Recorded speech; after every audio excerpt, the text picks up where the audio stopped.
하나님의 말씀 빌립보서 1장 9에서 11절입니다. 다 같이 한 목소리로 읽겠습니다. 시작. 내가 기도하노라. 너희 사랑을 지식과 모든 총명으로 점점 더 풍성하게 하사 너희로 지극히 선한 것을 분별하며 또 진실하여 허물 없이 그리스도의 날까지 이르고 예수 그리스도로 말미암아 의의 열매가 가득하여 하나님의 영광과 찬송이 되기를 원하노라. 아멘. 사랑하는 주님, 주의 말씀 앞에 서게 하시니 감사합니다. 하나님의 음성 듣게 하시고 주의 마음 알게 하시며 주의 말씀이 우리를 형성하게 하여 주옵소서. 주님, 이해할 수 있는 지혜를 주시고 주님의 말씀 우리 안에 품을 수 있는 믿음 허락하여 주시며 그것을 통해서 기도할 수 있는 기도의 영으로 우리를 충만케 하여 주옵소서. 말씀을 전하는 종을 붙잡아 주시고 주님의 성령의 능력으로 충만케 하여 주옵소서. 예수님의 이름으로 기도합니다. 아멘. 네, 우리는 빌립보서 1장의 사도의 기도를 살펴보고 있습니다. 세 구절로 된 이 바울의 기도에는 그가 품었던 그리스도의 마음이 담겨 있죠. 이 기도를 통해서 우리는 믿는 이가 나아가야 할 길에 대해서 다채로운 빛을 통해 이해하게 됩니다. 이 세 구절은 우리가 다름질해야 할 그 길에 대한 서로 다른 설명입니다. 9절에서 사도는 믿는 이들의 사랑이 성장하는 것이 참된 길이라는 것을 알려줍니다. 10절에서는 우리 믿는 이들이 그리스도의 날까지 어떤 존재로 형성되어야 하는지 보여주죠. 오늘 살펴볼 11절에서 사도는 그리스도인의 길을 농사짓기에 빗대어 표현합니다. 11절을 다시 한번 읽어볼까요? 시작. 예수 그리스도로 말미암아 의의 열매가 가득하여 하나님의 영광과 찬송이 되기를 원하노라. 아멘. 최근에 저희 가족은 주말 텃밭을 대여해가지고 모종을 가꾸고 있습니다. 어제도 다녀왔는데요. 네. 저는 농사의 농자도 잘 모르는데 아내는 이제 어렸을 때 일을 많이 해봐서 그런지 곧잘 합니다. 그냥 저는 이제 그 아이들과 같이 뭔가를 한다는 것 자체를 즐기고 있어요. 근데 아내는 이제 뭔가 우리 이거를 꼭 거둬서 우리 먹어야 돼 이런 어떤 그런 목적의식이 확고합니다. 농사일에 저처럼 농사일의 과정 자체를 즐기는 그런 사람도 있을 거예요. 취미로 한다면 말이에요. 그런데 진지하게 생업을 위해서, 생계를 위해서 농사를 짓는 사람들의 목표는 열매를 거두는 것입니다. 그렇죠? 열매를 수확하는 거예요.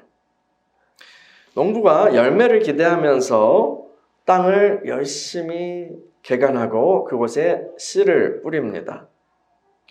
크고 좋은 열매가 열리도록 새벽같이 일어나서 물을 주고 잡초도 뽑고 병충해도 막아 주면서 사랑으로 식물을 돌봅니다. 그리고 마침내 수확의 때가 되었을 때에 농부는 많이 열린 아름다운 그런 열매들을 품에 안고 기쁨의 노래를 부르게 되죠. 사도는 빌립보의 성도들이 예수님으로 말미암아 의의 열매를 가득하게 맺기를 기도하고 있습니다. 그는 믿는 이들이 열매를 풍성하게 맺을 때에 하나님의 영광과 찬송이 된다고 말합니다. 과연 그런데 이것이 무슨 의미일까요? 그리스도로 말미암아 맺게 되는 의의 열매란 또 무엇일까요? 성경에서는 하나님과 그분의 백성의 관계를 종종 농부와 농작물의 관계에 비유합니다. 아삽은 시편 80편에서 이렇게 노래해요. 시편 80편 한번 펴보시겠어요? 시편 80편 8절 같이 읽어볼게요. 시작. 주께서 한 포도나무를 애굽에서 가져다가 민족들을 쫓아내시고 그것을 심으셨나이다. 아멘. 여기서 포도나무는 이스라엘 족속이죠. 하나님께서는 이스라엘을 애굽에서 구출하셔서 약속의 땅에 심고 축복해 주셨어요. 그 이후에 이제 시편 내용을 이렇게 쭉 눈으로 한번 보세요. 이스라엘은 그래서 약속의 땅에서 강성하고 번영하였습니다. 그러나 하나님께서는 어떤 이유에서인지 자기 포도원의 담을 헐어버리시고 포도나무들이 들짐승들에게 짓밟히게 하셨어요. 이것은 이방인들이 이스라엘을 고통스럽게 하는 그런 상황을 빗대어 얘기한 거죠. 시편 기자는 이러한 역사적 상황에서 하나님의 구원을 바라면서 기도하는 것으로 이 시편을 마쳐요. 시편 80편이 이스라엘, 그러니까 포도나무의 입장에서 쓰여졌다면 이사야 5장은 농부, 포도원 주인의 입장을 드러내줍니다. 일명 포도원의 노래라고 불리는 이사야 5장을 같이 읽어볼까요? 이사야 5장으로 한번 넘어갑시다. 이사야 5장 1에서 7절을 같이 읽어볼게요. 시작. 나는 내가 사랑하는 자를 위하여 노래하되 내가 사랑하는 자의 포도원을 노래하리라. 내가 사랑하는 자에게 포도원이 있으며 심히 기름진 사내로다. 땅을 파서 돌을 제하고 극상품 포도나무를 심었도다. 그 중에 망대를 세웠고 또 그 안에 술틀을 팠도다. 좋은 포도 맺기를 바랐더니 들포도를 맺었도다. 예루살렘 주민과 유다 사람들아 구하노나 이제 나와 내 포도원 사이에서 사리를 판단하라. 내가 내 포도원을 위하여 행한 것 외에 무엇을 더할 것이 있으랴. 내가 좋은 포도 맺기를 기다렸거늘 들포도를 맺으면 어찌 됨인고. 이제 내가 내 포도원에 어떻게 행할지를 너희에게 이르리라. 내가 그 울타리를 걷어 먹힘을 당하게 하며 그 담을 헐어 짓밟히게 할 것이요 내가 그것을 황폐하게 하리니 다시는 가지를 자름이나 북을 돋우지 못하여 찔레와 가시가 날 것이며 내가 또 구름에게 명하여 그 위에 비를 내리지 못하게 하리라 하셨으니 무릇 만군의 여호와의 포도원은 이스라엘 족속이요 그가 기뻐하시는 나무는 유다 사람이라. 그들에게 정의를 바라셨더니 도리어 포악이요 그들에게 공의를 바라셨더니 도리어 부르짖음이었도다. 아멘. 이 선지자는요 그 중세의 음유시인과 같이 딱 이스라엘 사람들 앞에서 유다 사람들 앞에 나와가지고 음유시인과 같이 한 노래를 불러요. 선지자가 사랑하는 분이 있는데 그분이 포도원을 소유했대요. 그 이야기를 노래로 들려드리겠습니다 하고 노래를 시작합니다. 사람들은 사랑하는 분의 포도원 이야기라는 제목만 딱 듣고 굉장히 달콤하고 샤방샤방하고 로맨틱한 사랑 노래를 기대했을 거예요. 처음엔 멜로디가 그렇게 됐을 수도 있어요. 포도원 주인이 밭을 갈아요. 콧노래를 부르면서 극상품 포도를 땅에 심습니다. 주인은 정성껏 사랑으로 포도나무를 가꾸어요. 포도원 주인은 극상품 포도가 많이 열릴 것을, 그 열매들을 열릴 것을 기대하면서 신이 나서 포도주 틀까지 미리 준비해 놓았어요. 그런데 막상 열매가 열릴 때가 되어 보니까 먹을 수 없는 들포도가 열린 거예요. 들포도가요. 거기서 배경음악이 바뀌어요. 우와! 하면서 그롤링이 막 나오더니 머리를 막 흔들고 이렇게 하진 않겠죠, 선지자가.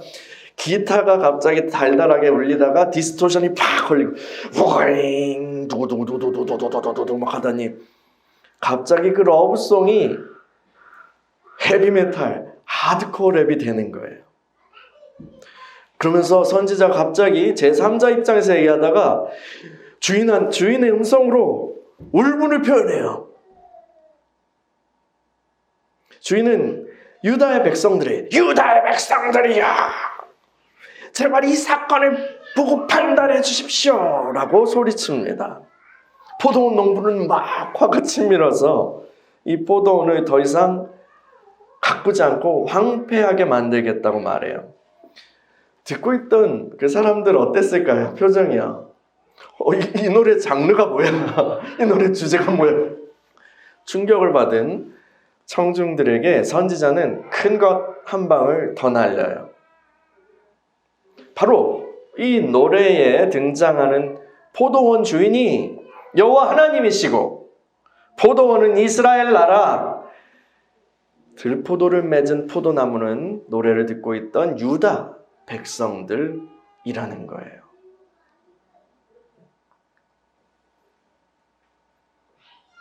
하나님께서는 이스라엘을 애굽에서 구출하셔서 언약을 맺으시고 그들을 거룩한 백성으로 삼아 주셨습니다.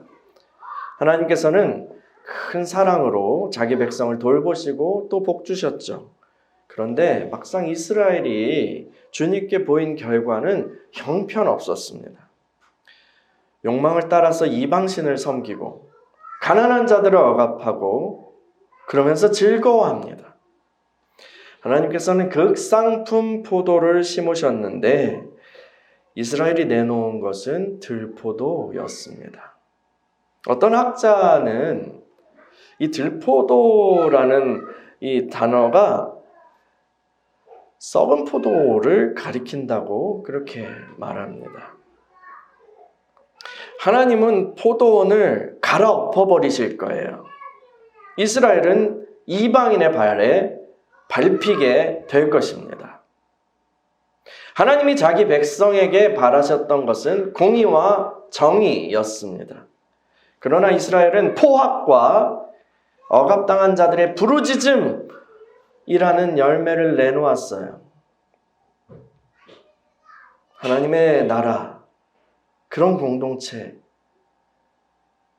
그런 사랑의 공동체, 거룩한 공동체로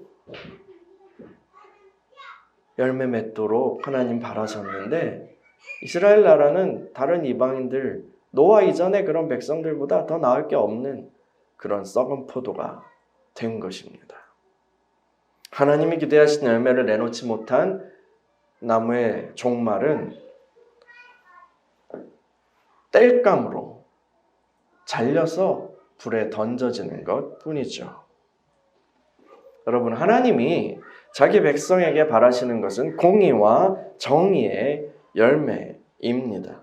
이것은 다시 표현하면 하나님의 성품과 그분의 통치를 그 공동체의 존재와 행실을 통해서 드러내는 것을 의미합니다. 그런 사회를 만드는 거예요. 그런 사람들의 무리요. 이것은 태초에 하나님이 사람을 창조하실 때 가지셨던 목적입니다. 하나님은 사람을 창조하실 때에 삼위 하나님의 형상과 모양을 따라서 남자와 여자를 창조하셨죠. 그리고 그들로 하여금 땅에서 번성하고 충만하게 하고 다스리라고 명령하셨어요. 하나님께서는 동방의 에덴이라는 지역에 한 동산을 창설하시고, 개역개정엔 창설하시고라고 되어 있는데 그것은 심으시고 라는 단어예요. 동방의 에덴의 한 동산을 심으시고 거기에 사람들이 살아가도록 하셨어요.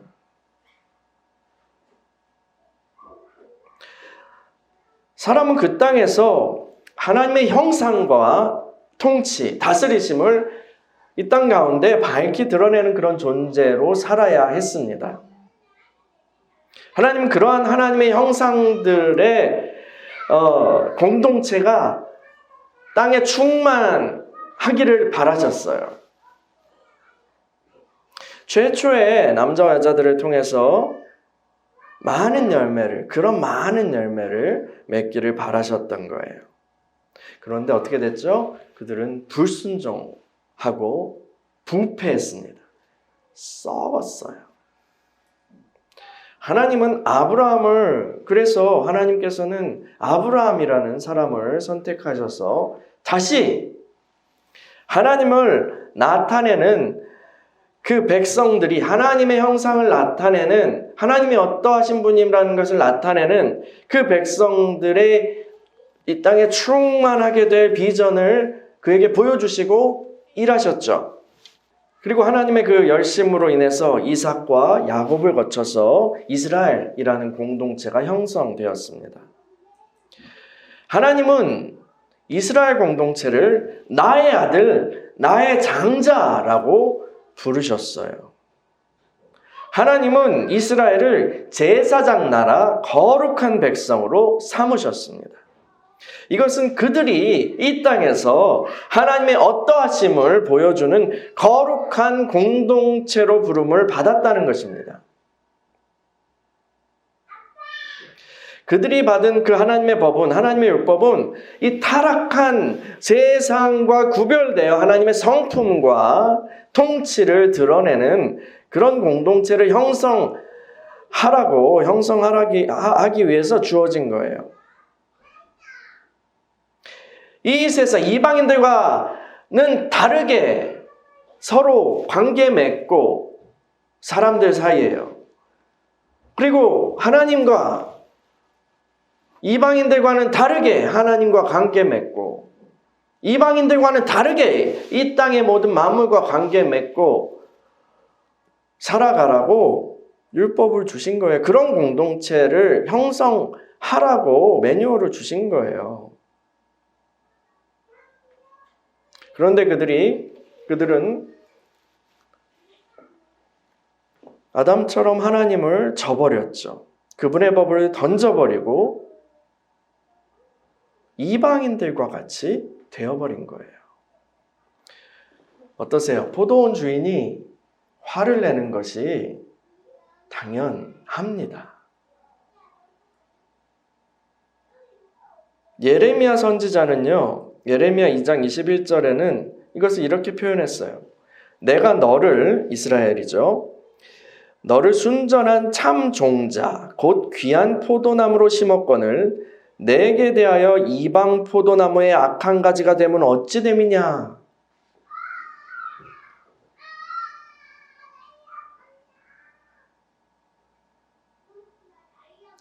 복음서에 등장하는 세례 요한의 사역과 메시지도 이 내용과 밀접한 관련이 있어요.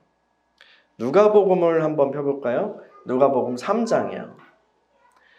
누가복음 3장 7에서 9절을 같이 읽어볼게요. 시작. 요한이 세례받으러 나오는 무리에게 이르되 독사의 자식들아 누가 너희에게 일러 장차올 진노를 피하라 하더냐. 그러므로 회개에 합당한 열매를 맺고 속으로 아브라함이 우리 조상이라 말하지 말라. 내가 너희에게 이르노니 하나님이 능히 이 돌들로도 아브라함의 자손이 되게 하시리라. 이미 도끼가 나무 뿌리에 놓였으니 좋은 열매 맺지 아니하는 나무마다 찍혀 불에 던져지리라. 아멘. 도끼, 세례 요한의 외침이에요. 도끼가 나무 뿌리에 놓였다는 것은 이제 정산의 때가 왔다는 거예요. 심판의 때가 왔다는 거예요. 이스라엘 사람들은 나는 아브라함의 혈통이야. 우리 조상은 아브라함이야. 라고 얘기하지만 그것 안심할 수 없다는 거예요. 하나님이 기대하시는 것은 좋은 열매이고 좋은 열매를 맺지 아니하는 나무는 도끼로 찍혀서 불에 살라버리신다는 것입니다. 그러므로 하나님의 진노를 너희가 피하려면 회개하고 회개에 합당한 열매를 맺으라 라고 외친 거예요. 계속 한번 읽어볼까요? 10절에서 14절이요. 누가복음 3장 10절에서 14절이요. 시작. 무리가 물어 이르되 그러면 우리가 무엇을 하리이까? 대답하여 이르되 옷 두 벌 있는 자는 옷 없는 자에게 나눠줄 것이요 먹을 것이 있는 자도 그렇게 할 것이니라 하고 세리들도 세례를 받고자 하여 와서 이르되 선생이여 우리는 무엇을 하리이까 하매 이르되 부과된 것 외에는 거두지 말라 하고 군인들도 물어 이르되 우리는 무엇을 하리이까 하매 이들의 사람에게서 강탈하지 말며 거짓으로 고발하지 말고 받는 급료를 족한 줄로 알라 하니라. 아멘. 세례 요한이 말하고 있는 회개에 합당한 열매는 선한 행실입니다. 그러니까 지금까지의 악한 행실에서 돌이키는 거예요. 이거는 일상생활의 구체적인 변화입니다. 구체적인 변화예요. 다르게 행동하는 거예요. 이방인들과 동일한 방식으로 살던 것에서 돌이켜서 하나님의 공의를 선택하라는 거예요. 지금이라도. 세례 요한의 메시지 참 무서워요. 그렇죠? 그래도 사람들이 그 들까지 그 말을 들으러 왔다는 것은 하나님의 능력인 거죠. 근데 세례 요한은요, 그리스도가 오시면 자기는 그리스도의 길을 예비하는 자고 그리스도가 오시면 바로 도끼를 딱 들어가지고 도끼질을 시작하실 줄 알았던 것 같아요. 그런데 예수께서 성육신 하셔서 일한 일은 도끼질이 먼저가 아니라 사람들에게 다시 열매 맺을 기회와 능력을 주시는 것이었습니다. 갈라디아서 1장 4절은요. 이렇게 말하죠. 그리스도께서 하나님 곧 우리 아버지의 뜻을 따라 이 악한 세대에서 우리를 건지시려고 우리 죄를 대속하기 위하여 자기 몸을 주셨으니. 세례 요한은 도끼를 들어서 이제 니네 다 죽었어. 이렇게 메시아가 바로 그렇게 심판하실 줄 알았던 것 같지만 하나님의 계획은 또 하나가 있었던 거예요. 하나님의 자비는 우리에게 한 번 더 기회를 주시는 거였어요.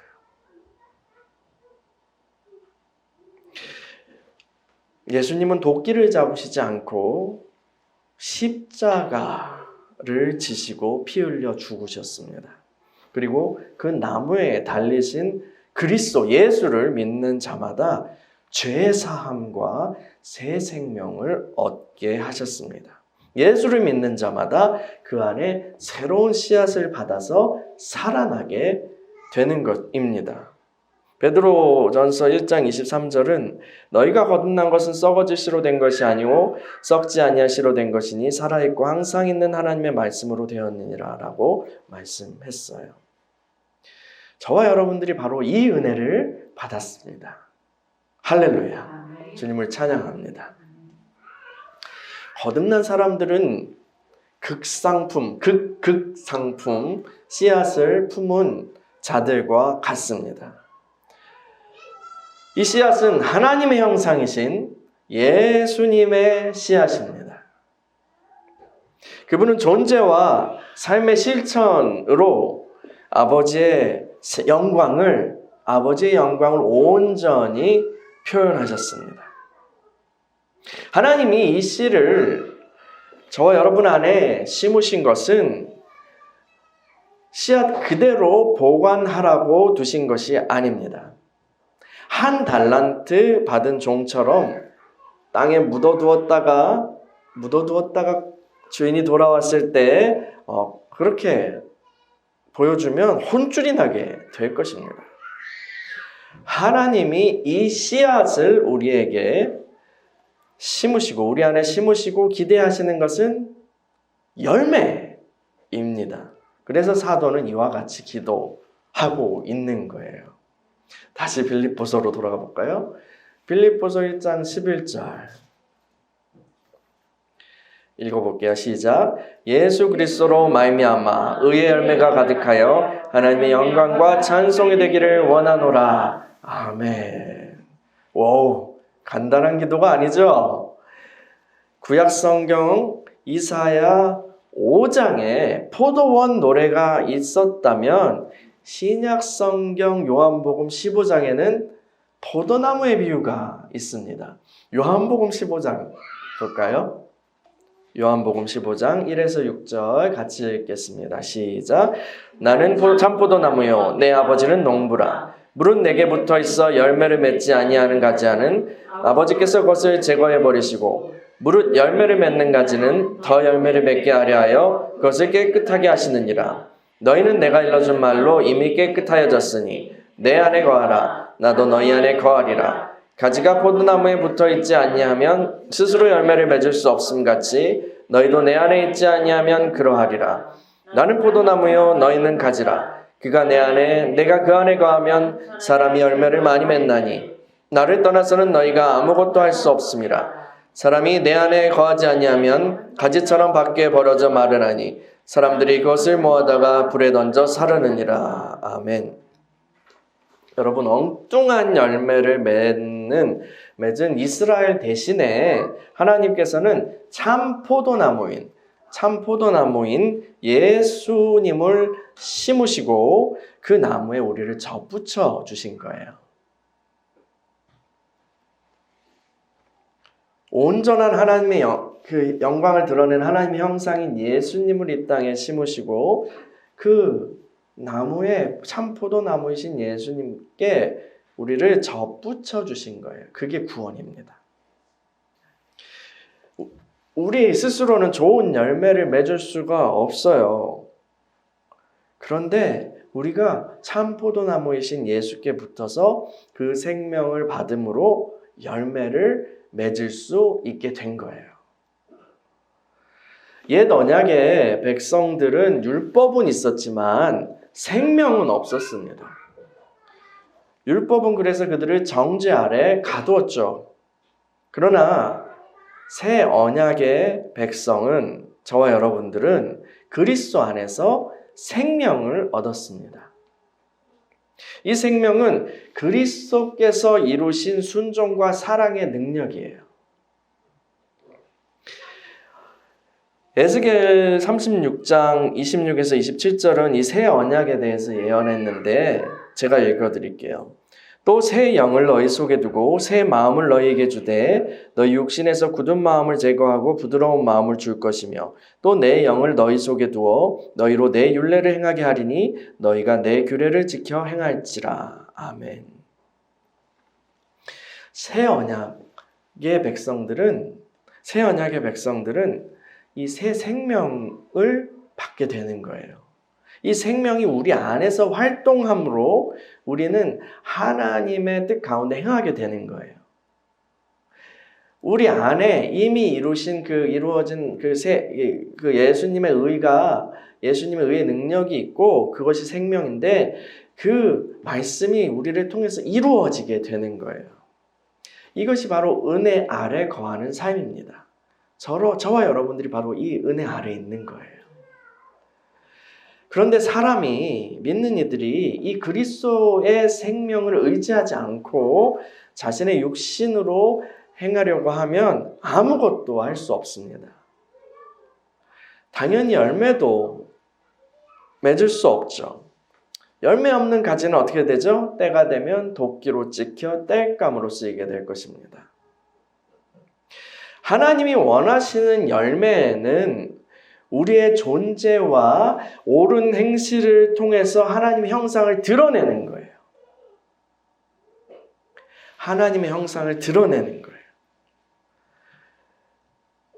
우리의 육신의 힘으로는 이게 가능하지 않습니다. 이스라엘처럼 실패할 뿐이에요. 들포도를 낼 뿐이에요. 우리가 좋은 열매를 맺기 위해선 오직 예수 그리스도를 의지해야 합니다. 좋은 열매는 오직 예수 그리스도로부터만 나오는 열매입니다. 우리 안에, 여러분 안에 계신 예수 그리스도로부터 나오는 열매만이 하나님을 기쁘시게 하는 열매인 거예요. 갈라디아서 5장에서는 성령의 열매를 기록하고 있죠. 사랑과 희락과 화평과 오래 참음과 자비와 양성과 충성과 온유와 절제입니다. 이것은 바로 우리 안에 계신 예수 그리스도의 성품이 드러나는 거예요. 우리 안에서요. 우리 육신에 대한 교육과 어떤 수련을 통해서 어느 정도 이러한 덕목을 흉내낼 수 있을지 몰라요. 흉내낼 수 있을지 몰라요. 다른 종교인이나 아니면 신을 믿지 않는 그런 지성인 중에서도 고매한 인품을 지닌 분들이 참 많잖아요. 그러나 하나님이 원하시는 것은 그리스도입니다. 하나님이 받으시는 것은 오직 예수로 말미암은 의의 열매예요. 오직 그리스도로만, 영으로만 하나님을 기쁘시게 할 수 있습니다. 하나님이 인간에게 기대하시고 인간에게 보기 원하시는 것은 고매한 어떤 그냥 육신, 고매한 육신 이런 게 아니라 하나님의 형상입니다. 하나님이 사람에게 기대하시는 것은 하나님의 형상이에요. 그리고 오직 예수 그리스도만이 보이지 않으시는 하나님의 형상입니다. 어떤 다른 것도 하나님의 형상을 대체할 수 없어요. 그래서 제2계명에 하나님을 본따서 뭔가 다른 피조물로 우상을 만들지 말라고 한 거예요. 그런데 유일하신 하나님의 형상, 유일하신 하나님의 형상이 계신데 그분이 바로 예수 그리스도입니다.